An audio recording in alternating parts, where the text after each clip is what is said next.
संजीव देशवाल हैं जो कि डिटेक्टिव हैं, उनसे मैं चर्चा करूंगा।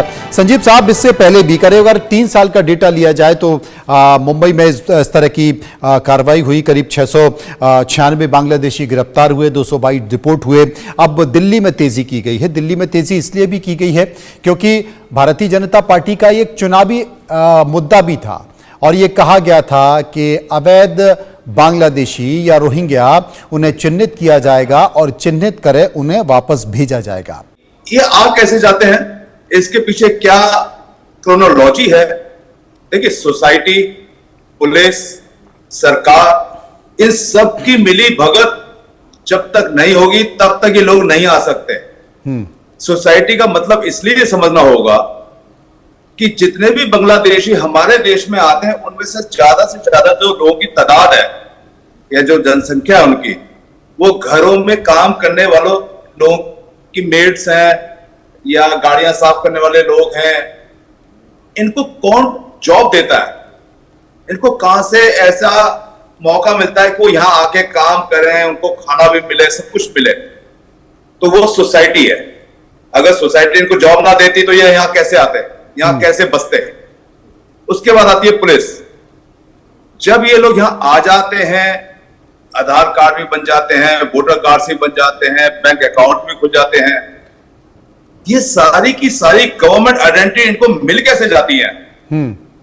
क्यों नहीं पुलिस इस पे ऐसा काम करती कि जो ये आइडेंटिटी इनको बनाकर देते हैं उन पे देशद्रोह का मुकदमा होना चाहिए।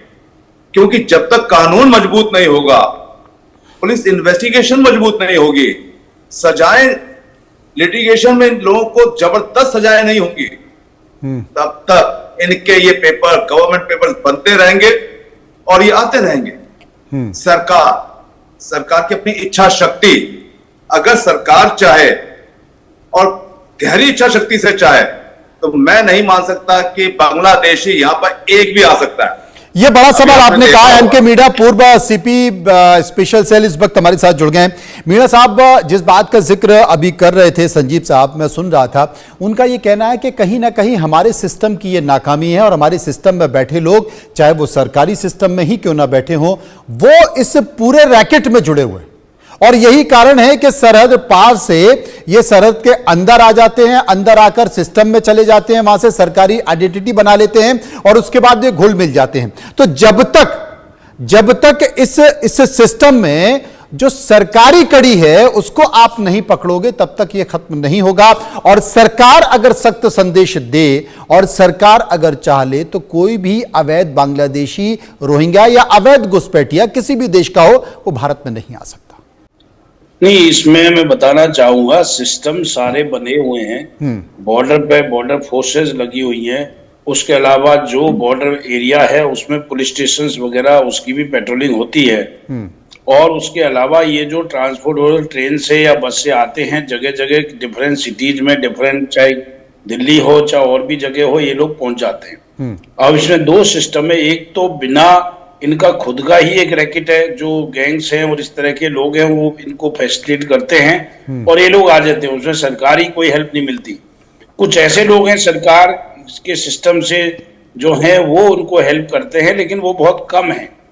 संजीव देशवाल साहब मेरे साथ मौजूद हैं। संजीव साहब, लोकसभा चुनाव भी होते हैं, विधानसभा भी होते हैं, और लोकसभा विधानसभा में हर बार जो वोटर लिस्ट है उसको अपडेट किया जाता है, वेरीफाई किया जाता है। जो लोग घर छोड़कर चले गए, जो लोग नए आए हैं, उनको आइडेंटिफाई किया जाता है।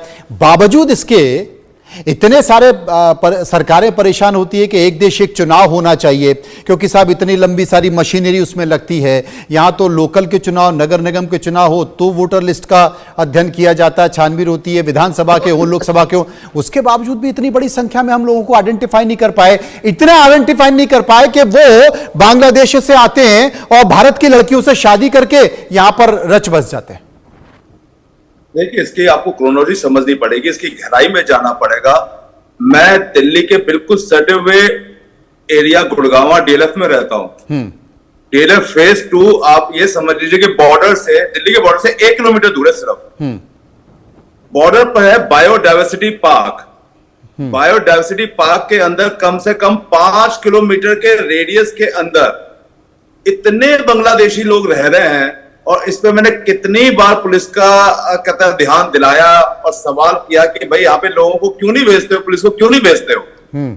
अब समझने वाली बात यह है कि दिल्ली के चारों तरफ भाजपा की सरकार है, दिल्ली में भी, दिल्ली के चारों तरफ भी।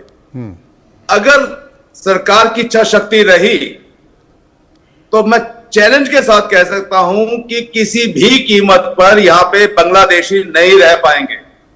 लेकिन अगर यहां पे राजनीति चलती रही, वोटर लिस्ट कार्ड की बात होती रही, या मेरे वोटर्स हैं, आपके वोटर्स हैं, क्योंकि उनके पास आज की तारीख में आई कार्ड है, आई कार्ड आज नहीं बना था, 3 साल पहले बना था, 10 साल पहले बना था, तो आप उनको अरेस्ट कैसे करेंगे? क्योंकि जैसे आप अरेस्ट करते हैं, उनके पास एक गवर्नमेंट आइडेंटिटी होती है, गवर्नमेंट आइडेंटिटी को आप चेक करते हैं, चेक करने में टाइम लगता है, उनको निकाल नहीं सकते, इतने में उनके साइड में नेता के खड़े हो जाते हैं, पॉलिटिक्स खड़ी हो जाती है। बहुत बढ़िया।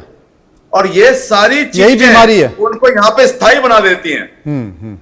और ये स्थायीपन पावर देता है बांग्लादेश से और लोगों को लाने का, क्योंकि बांग्लादेशी कैलकाटा के जो लोग हैं, उनकी जो लैंग्वेज है, उनका जो रहन सहन है, वो काफी बिल्कुल अलग है, बिल्कुल अलग है, बिल्कुल सही। तो लोगों को पता नहीं चल पाता कि एग्जैक्टली ये बांग्लादेशी है या ये कैलकाटा से आया पश्चिम हुआ है, बंगाल का है। बिल्कुल ठीक कह रहे हैं आप, पश्चिम बंगाल से। तो ये सारी जो चीजें हैं, क्रोनोलॉजी, बांग्लादेशियों को अच्छी तरह समझ में आ गया है कि यहाँ पे कोई कानून मजबूत नहीं है। अगर हम अपनी कोई आइडेंटिटी बनवाएंगे तो जो आइडेंटिटी बनाने वाला है उसको कोई खास सजा नहीं होने वाली।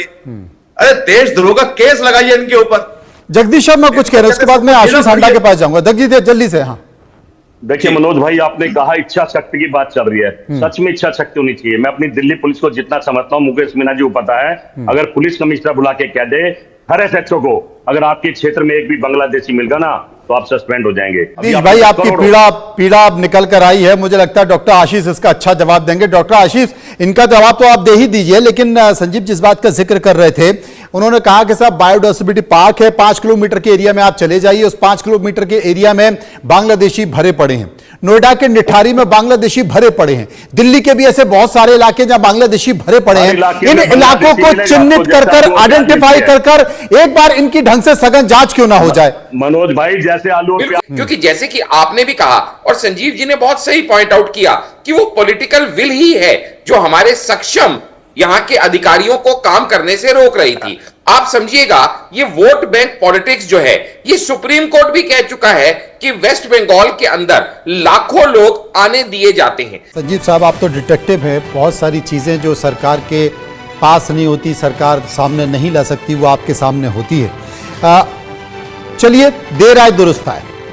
क्या अब जिस तरीके से गृह मंत्रालय आगे बढ़ रहा है, ये मान लिया जाए कि आने वाले समय में शुरुआत दिल्ली से हुई है, बाकी दूसरे राज्यों को भी बहुत जल्द एडवाइजरी जानी चाहिए और इस पर काम शुरू होना चाहिए? देखिए, इसमें कोई दो राय नहीं है कि रोहिंग्या या बांग्लादेशी हमारे देश में सिर्फ इस बात पे समस्या नहीं है कि वो एक जनसंख्या के रूप में आते हैं और यहाँ पर कहते हैं बस जाते हैं। हमारे लिए ये भी प्रॉब्लम है कि हमारी अपनी जनसंख्या इतनी तेजी से बढ़ रही है कि आने वाले समय में हमारे पास जो संसाधन है उनका प्रयोग हमने करना है, या ना कि कहते किसी बाहर से आए हुए ऐसे अवैध लोगों ने। नंबर 2, अगर कल सरकार या पुलिस एक अखबार में नोटिस निकलवा दे कि जिन लोगों के घरों के अंदर जो मेड्स काम कर रहे हैं, अगर उनमें से एक भी बांग्लादेशी निकलता है तो उनके ऊपर भी कानूनी कार्रवाई होगी। नंबर 2, अगर दिल्ली एनसीआर के आसपास जितने भी पॉश एरियाज हैं, उस पॉश एरिया के आसपास के 3 किलोमीटर के एरिया के जितने आसपास जंगल हैं, वहां पर अगर जाके चेक किया जाए तो वहां पे आपको हैरानगी होगी कि ये लोग ऐसा नहीं है कि किसी कॉलोनी में रहते हैं या किसी कहता है अच्छी सोसाइटी में रहते हैं। ये लोग रहते हैं पॉश एरिया के आसपास के जंगलों में, झुग्गी झोपड़ी टाइप का बनाकर, वहां पे पता नहीं कहां से ये जनरेटर भी लगा लेते हैं, बिजली भी मिल जाती है, वहां पे डिश एंटीना भी लगा लेते हैं, लाइफ को भी जीते हैं। जो मैंने आपको बायोडायवर्सिटी का पार्क की बात कही थी, वहां मैंने खुद देखा है कि वहां पे लोगों के पास छोटी मोटी गाड़ियां भी हैं, आल्टो जैसी गाड़ियां हैं लोगों के पास, 3 व्हीलर्स हैं, और उनसे मैंने कई बार जब बात करी, क्योंकि मैं वहां रनिंग करने जाता हूं सुबह, तो मेरी कई बार बात हुई, तो अंदर जाना बड़ा मुश्किल होता है। उस एरिया के अंदर 5 किलोमीटर एरिया के अंदर अगर आप अंदर जाओगे तो आइडेंटिफाई हो जाओगे, हो सकता है आपके साथ कोई हादसा भी हो जाए, क्योंकि वहां पे क्रिमिनल एक्टिविटी वाले लोग भी रहते हैं।